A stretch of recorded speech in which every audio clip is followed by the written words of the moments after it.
Olá pessoal, na nossa aula de hoje nós vamos começar um capítulo novo aí, que é o capítulo de conjuntos numéricos que nós temos aí no nosso livrinho. Nesse capítulo a gente vai começar a estudar aí o que os números têm em comum, porque a gente separa em conjuntos porque eles têm uma característica em comum entre eles. Então, nós vamos começar vendo o conjunto dos números naturais, que é o primeiro conjunto que a gente conhece, né? Que é quando a gente é pequeno, a gente tem o primeiro contato, você conta um, dois, três, né? E a partir do conjunto dos naturais a gente vai indo para os outros conjuntos, certo? Então pega aí o seu material, vamos anotar direitinho os exemplos, tudo bem? Para depois a gente poder fazer um exercício aí, show de bola, belezinha? Então, nos vemos aí nos nossos slides. Então vamos lá, galera, vamos começar nossa aula de hoje aí. Vamos começar o capítulo de conjuntos numéricos, tá?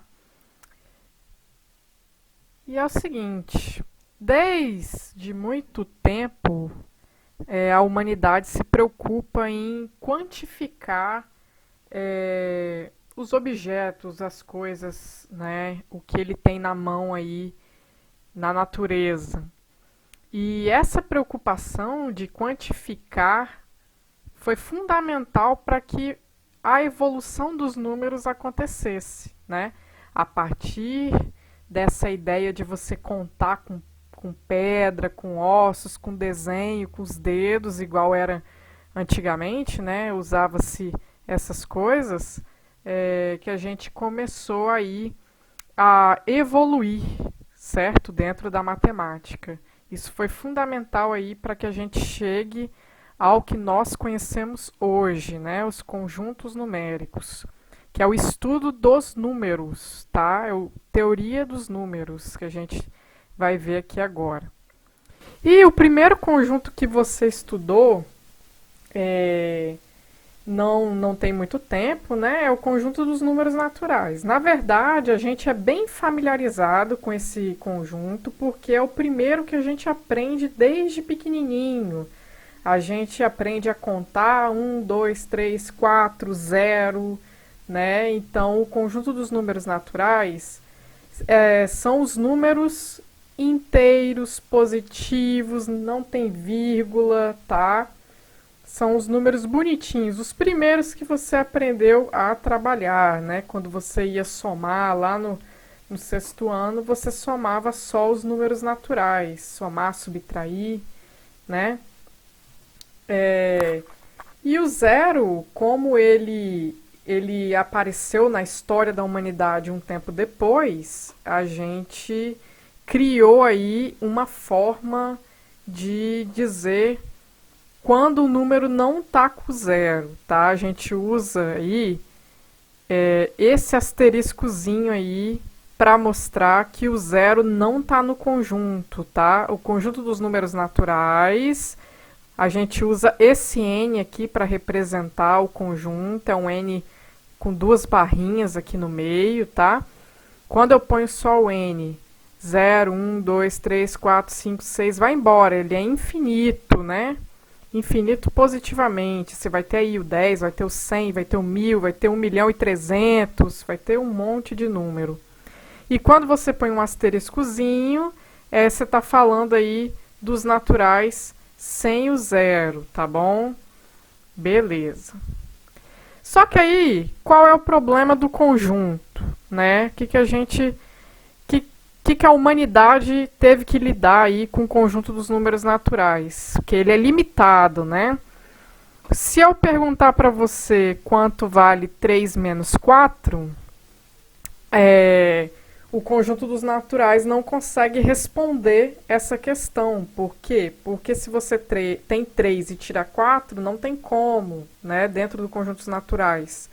E você também não consegue fazer uma divisão 1 dividido para 2, né? Porque a gente sabe que isso aqui vai dar um decimal e a gente sabe que 3 menos 4 vai dar um número negativo. Então, a partir desses problemas, foi surgindo outros conjuntos. Então, avançando um pouquinho, você conheceu aí o conjunto dos números inteiros no 7º ano. A gente aprende aí quem faz parte dos números inteiros. Os números inteiros são aqueles números que não possuem vírgula. Você vai ter os positivos, tá vendo? 0, 1, 2, 3, 4. E você também vai ter os valores negativos. Menos 1, menos 2, menos 3, menos 4, menos 5, vai embora. Certo? Então, os números inteiros, eles foram criados aí a partir da necessidade de representar uma quantidade negativa. Você vê aí que os números inteiros a gente usa, por exemplo, para temperatura, a gente usa para mostrar que está devendo no banco, né? Ah, estou devendo R$10, né? Ele vai mostrar lá no visor que está menos 10.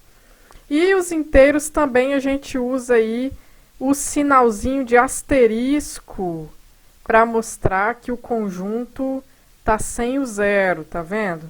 É só uma notação que a gente está trabalhando aqui, tá? Conjunto dos números inteiros, então, é o Zzinho com 2 barrinhas, certo?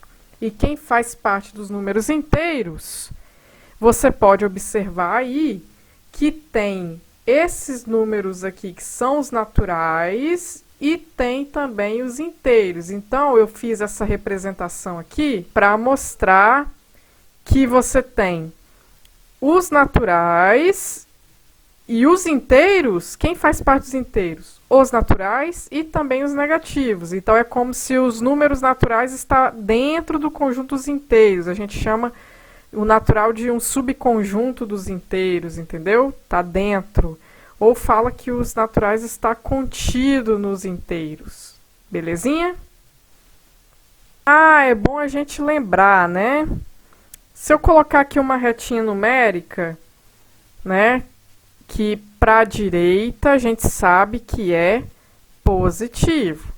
Para a esquerda a gente sabe que é negativo. O 0 é o ponto inicial aí da parte positiva e da parte negativa. E é bom a gente lembrar o que é o oposto, né? Oposto ou simétrico. E o simétrico do 4, então, é o menos 4. Simétrico ou oposto. A gente pode chamar os dois, tá? Então, por isso que o oposto de 4 é o menos 4 e vice-versa, que eles estão à mesma distância do zero. Tudo bem? Bom, aí eu pergunto para vocês, qual é o problema nesse conjunto, né? Esse conjunto, o problema dele é você representar aí uma divisão como 1 dividido por 2, certo? Que a gente sabe que 1 dividido por 2 vai dar um número decimal. E nos números inteiros não é permitido decimal. Então, esse é o problema do conjunto dos inteiros. E aí, a partir disso, a gente teve que criar um outro conjunto, chamado de conjunto dos racionais, que a gente usa para representar os racionais, esse Q aqui, certo? O conjunto dos racionais, ele é o quê? Ele é formado por todos os números inteiros que podem ser escritos como um quociente, é uma divisão, né? Então, aí, quem são os racionais? É uma fração, A sobre B, tá? Um quociente, uma divisão entre dois números, tal que A e B pertencem aos inteiros. A e B são números inteiros, qualquer número inteiro, mas o B não pode ser zero, porque se B for zero, você não existe. Na matemática, por exemplo, 9 dividido por zero, isso não existe. Então, o B nunca pode ser zero. O A pode ser zero, o B não. Então, quais são os exemplos que a gente pode dar? Né? São os decimais finitos, as dízimas periódicas, as raízes exatas, né? Por exemplo, aí, 1 é racional, 3 sobre 8 é racional, 2 é racional. Ah, professora, mas o 2 ele não é uma fração. Claro que é, existe um umzinho aqui embaixo escondido. Aqui no 1 também existe um umzinho aqui escondido. É uma fração, 2 sobre 1, tá? O 2 é um número inteiro e o 1 também. O menos 7, certo? Faz parte do conjunto dos racionais. O 7 sobre 9, o 0, o 2,5, tá? 2,5. Raiz de 25. Por que o raiz de 25 faz parte? Porque dá 5, dá uma resposta exata, né? Então faz parte. 0,3 e também um decimal com essa carinha aqui, ó, 1,44444 e vai embora, que a gente chama de dízima periódica, certo? Então, os conjuntos dos números racionais faz parte aí muita galera, muita gente, muitos números. Então, ó, esquematizando aí o que a gente acabou de falar. Nós temos os naturais, certo? Que faz parte dos naturais, ó, 0, 1, 2, 3, 4, 5, vai embora. Beleza, ele tá aqui. Os inteiros engloba os naturais, porque nos inteiros você tem a galera que é natural, aqui 0, 1, 2, 3, 4, 5, 6, 7, vai embora. E também tem a galera negativa, então é por isso que ele engloba aqui os naturais também.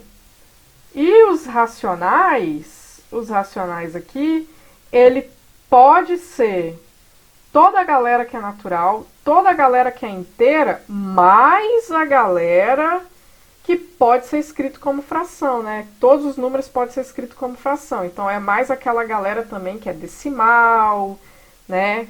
Que é uma dízima, tudo bem? Aí você deve estar se perguntando, né?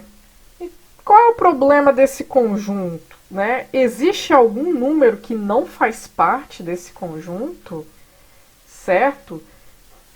Já que os números racionais parecem quase todos que você conhece, né? Sim, existem números que não faz parte do conjunto dos números racionais. A gente fala que são as dízimas infinitas e não periódicas, certo?